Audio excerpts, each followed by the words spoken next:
crazy conspiracy theories that turned out to be true. Operation Acoustic Kitty.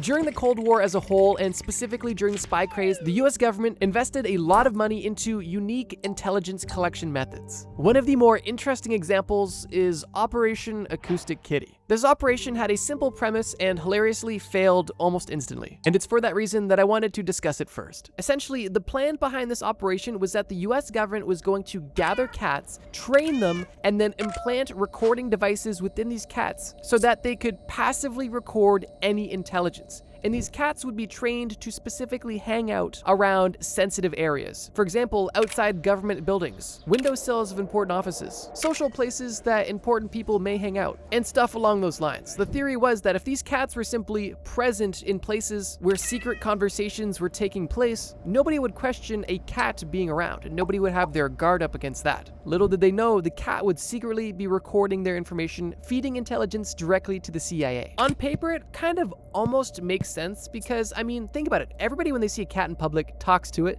And who knows? Some people, when they're down on the luck, they talk to their pets, they describe their life to their pets. So potentially, if there was a Russian spy hanging out near Washington, D.C., and he was just having a bad day, maybe he would have saw a stray cat and, told it exactly what it was planning to do. Definitely seems a bit far-fetched, but compared to some of the stuff that the US government did during this time, it almost seems extremely rational. Now, this is where things get kind of hilarious, because although the plan was strange but potentially logical, the entire operation almost instantly fell apart when it came to development. For starters, this entire operation cost over $10 million, which adjusted for inflation in today's currency is over $80 million. And that's just to train a single cat, just one cat, mind you. The majority of this budget went towards developing the specific recording device that could be implanted within the cat, as well as developing the proper surgical techniques to perform the implant of this recording device into the cat. And then finally, the rest of the budget went into directly training this cat. Now, on a serious note though, I can only imagine how many cats died during the research and development of this entire ordeal. So, moment of silence for those cats. But back to the implantation. The government didn't just implant a recording device into these cats. They also tried to make a half cat, half cyborg machine because the CIA realized that these were just cats with microphones in them and they needed more assistants to be better equipped spies. So not only did they implant recording devices into these cats, but they also implanted the equivalent of wires and batteries within these cats to help make them more attentive. And the reason why they actually did this was because during testing and training, initially they realized that these cats were not going to be helpful spies. And quite often during long days of training, the cats would simply get bored and either go and sleep or go and eat mid-testing. And that was something that the CIA didn't appreciate. So every time that their test cat would become unfocused and do something that a normal cat would do, they decided to implant another wire to hopefully reprogram the cat's brain to make it a better spy. But even with all of these hiccups, the CIA decided to do some real-life field testing with their new cat spy, as they figured if they invested this much, they might as well at least try it. And it was at that point, after the CIA spent nearly $10 million on a single cat, that they took this cat to a park, where they released into a park with the intention of having the cat overhear a conversation between two men that they planted on a park bench. The CIA had a surveillance van beside the park where it was monitoring the entire situation, and upon this first test, the cat did not walk up to the park bench or hang out around any people at all. The cat essentially was dropped into the park, walked forward, and then walked directly into oncoming traffic and died. And with the untimely and tragic death of this cat, Project Acoustic Kitty died as well. And this project is kind of funny, but at the same time upsetting, because at least one cat died, and I can only imagine how many cats they tested their implants and experimental surgeries on, so. Oh, and did I mention that this video gets darker as the list goes on? Yeah, this is the most tame entry on this list. Let's keep going. The BCCI Scandal. The BCCI, or Bank of Credit and Commerce International, was a global bank that was founded in 1972 by a Pakistani financier. This bank claimed to offer an anti-colonial alternative to Western banks. Its ultimate mission was to break financial barriers for third world countries. But in reality, this bank used fluffy buzzwords to cover up billions of dollars worth of bank fraud. Let me explain. In its first 10 years of business, the BCCI was growing rapidly, and it had over 4,000 branches in 78 countries and had assets valued at over $20 billion USD. And at this time, it was the 7th largest private bank in the world. Pretty impressive, and once again, noble, because they're just here to help out the little guys, right? Well, unfortunately, their image didn't last long, because large banks, specifically Western banks and other financial institutions, became very suspect of the success of BCCI. And during the 1980s, financial regulators and intelligence agencies began to express their concerns that BCCI may be poorly regulated, to put it kindly. And not too long after these concerns began bubbling, investigations began and revealed the true purpose of BCCI. And the fact that this bank was involved in a massive money laundering scheme, as well as multiple other financial crimes. And not only that, but was also intentionally and successfully illegally gaining a controlling interest in a major American bank, something it was not allowed to do. In 1991, almost 20 years after BCCI was founded, it became the focal point of a massive regulatory battle. And on July 5th of that year, bank regulators in 7 different countries raided and locked down branch offices during an operation that was known as Operation Sea Chase. And during the investigations that followed this operations, investigators from the US and the UK determined that the BCCI wasn't set up to help the little guy, but it was set up deliberately to avoid centralized regulatory review and operated strategically in bank secrecy jurisdictions, where they do not need to disclose the same amount of information that Western banks may need to.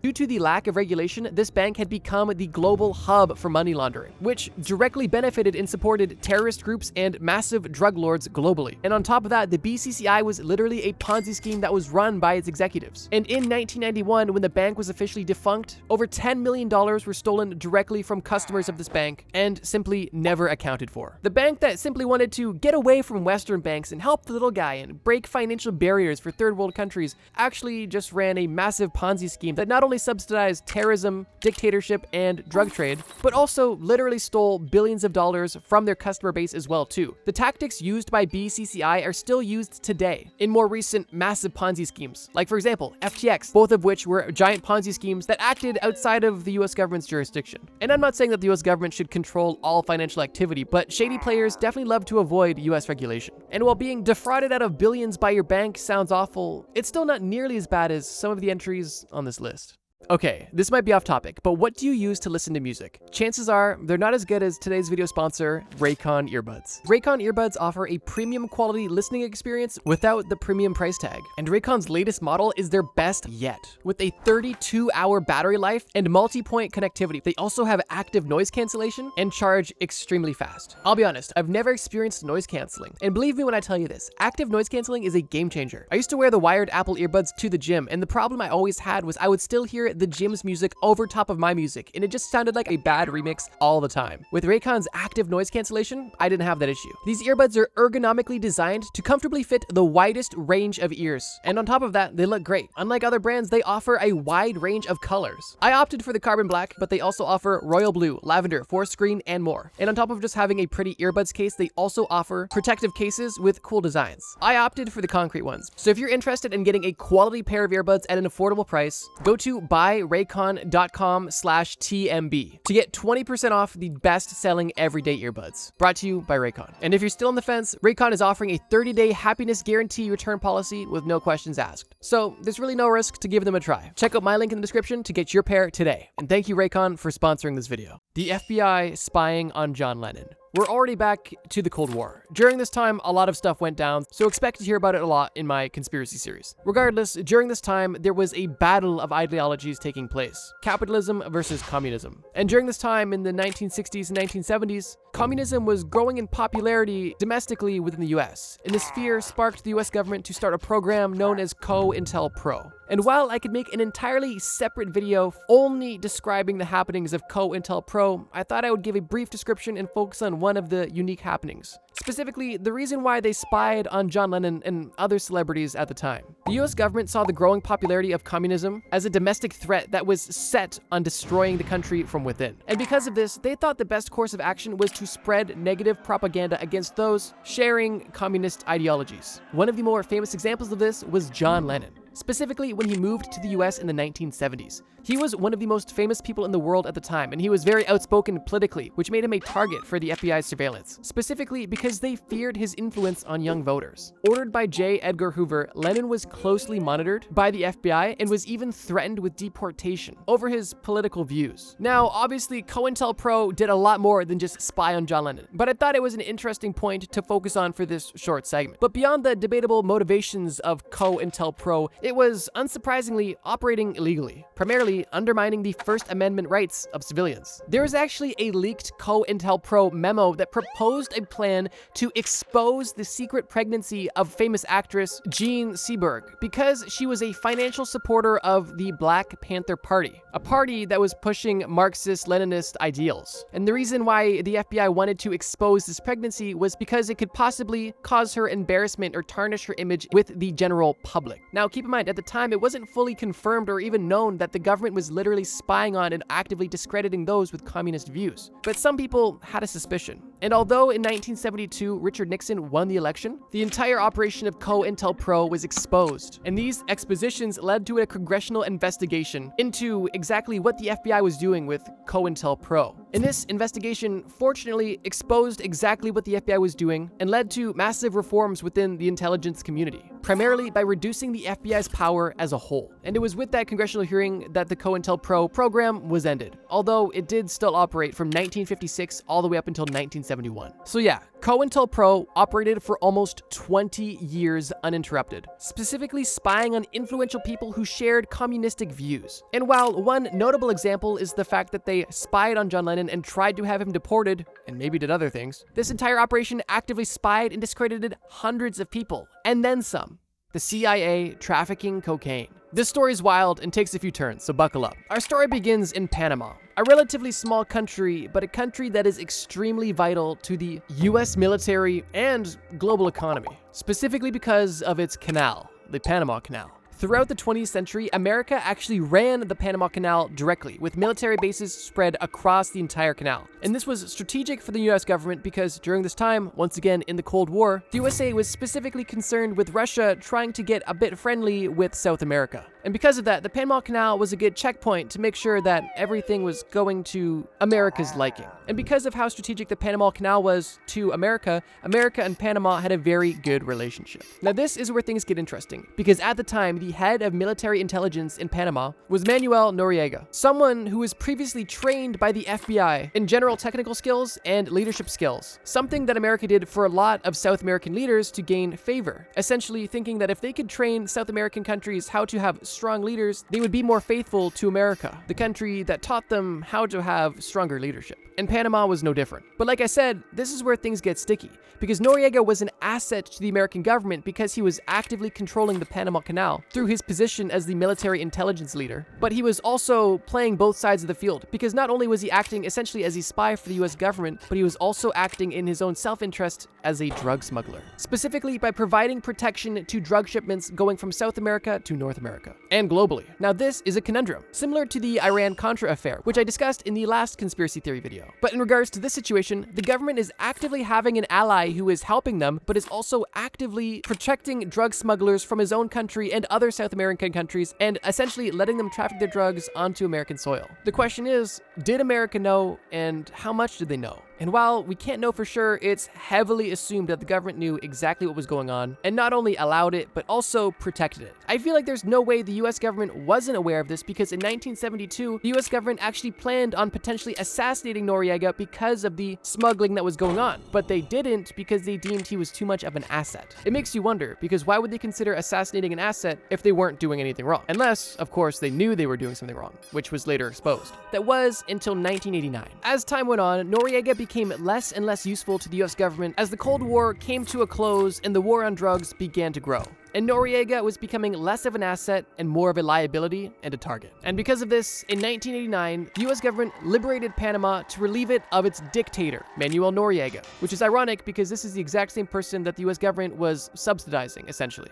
And not only that, this liberation was ordered by the president at the time, George H.W. Bush, who was also previously the head of the CIA, the agency that literally had Noriega on salary. Anyways, Noriega was eventually caught after a pretty bloody battle that happened in Panama, and the rest is history. The US government allowed a drug-dealing dictator to have full control of Panama because he was helpful in providing intelligence to the US government. But once the US government didn't require this intelligence anymore, and this military dictator got a bit too much power, the US government decided that it was the perfect time to liberate Panama once it was convenient for them. Makes you wonder. And somehow, we still have more to discuss. The false positives scandal. This case is truly disturbing and actually doesn't involve the US government. It's not a mystery or a conspiracy that some South American countries struggle with dangerous groups typically associated with drugs, gaining power and influence typically via violence. Naturally, the government wants no opposition of power, and besides this, they definitely don't want people terrorizing their own citizens. And it's for that reason that the Venezuelan and Colombian governments began fighting against these groups. Specifically, in this example, the Colombian government was fighting guerrilla forces of the FARC and the ELN. Two of the primary groups fighting against the Colombian government starting as early as 1964. But this conspiracy actually has nothing to do with these insurgency groups and has everything to do with the Colombian military. While these internal conflicts were happening, some members of the Colombian military decided that it would be a bright idea to, instead of finding and defeating their enemy,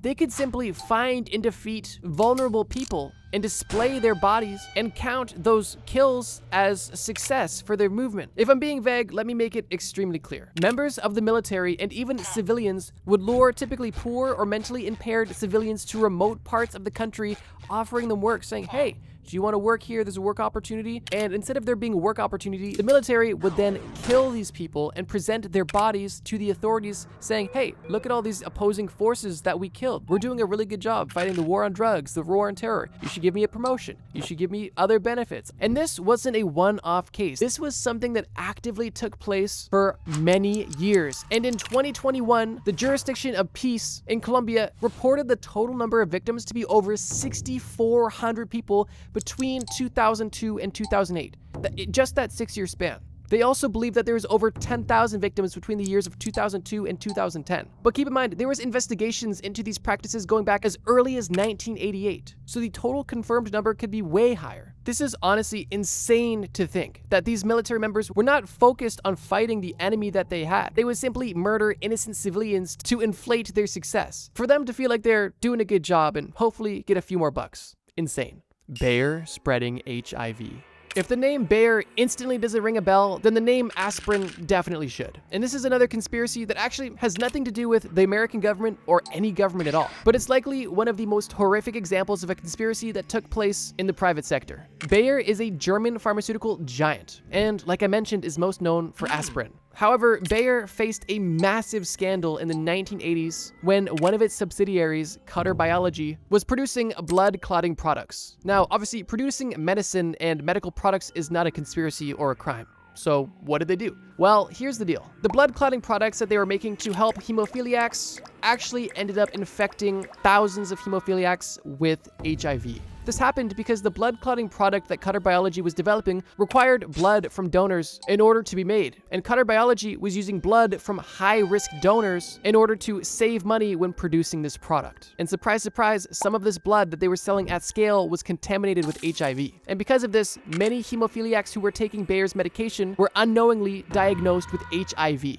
This by itself is disturbing and truly upsetting, but it doesn't quite end there. Because there was already so many questions, like why are they using high-risk blood in something that is literally going to be affecting somebody's blood? And how do they not consider this being an outcome if they knew that they were using high-risk blood? But once this product was exposed for contaminating innocent people with HIV, the US government instantly demanded that Bayer stop selling its products within the US, which it did. Although at this point, thousands were already infected. And while Bayer did stop selling in the US, they didn't stop selling elsewhere. Bayer actually developed another product using safer blood, no-risk blood, and they sold them in Western markets. Yet, at this time, when they had developed a safer version of this product and knew that their old product was still giving people HIV, they sold their updated product in Western markets, but they still continued to sell their old product in these South American and Asian countries where they knew they were actively infecting people with HIV. Bayer continuing to sell these products resulted in around 20,000 people being infected with HIV, and it's one of the most blatant examples of corporate corruption and misconduct. After infecting tens of thousands of people and killing hundreds and thousands of people through the infection that they gave people, obviously justice was served, right? No. Not one person at Bayer or Cutter Biological served any time in prison or was given any personal repercussions. Bayer as a corporation paid a $600 million settlement, which was brought by thousands of American hemophiliacs, although that only gives some money to some Americans that were affected. Although the number sounds big, it's truly a slap on the wrist for killing thousands of people and profiting on it too. Isn't that a happy note? I told you this video didn't have a happy ending. Oh yeah, and I literally forgot to emphasize this point. Bayer infected over 20,000 people, but these people didn't know that they were infected and went on to infect thousands of others, and then those people infected others. And especially in these underdeveloped countries where these drugs were being sold, testing was low, education was low, so they could have very well infected hundreds of thousands of people. Like I mentioned in the last video, there is so many more crazy conspiracies that turned out to be true, and I can't cover them all in one video. So if you guys enjoyed this part 2 and want me to continue the craziest conspiracy theories that turned out to be true series, wow, that's a mouthful, please leave a comment below telling me that you want a part 3. And while I'm busy working on the next video, feel free to check out this video on screen right now. It's a video I made about how to escape North Korea. And in this video, I not only describe different ways you could escape North Korea, but I give detailed stories of how that would look to use that escape method. I think you'll love it. Thank you guys so much for watching this video. And as always, trust me, bro. Oh, wait. We're on the road to 1 million subscribers. So if you've stayed this far and you haven't subscribed yet, please consider subscribing.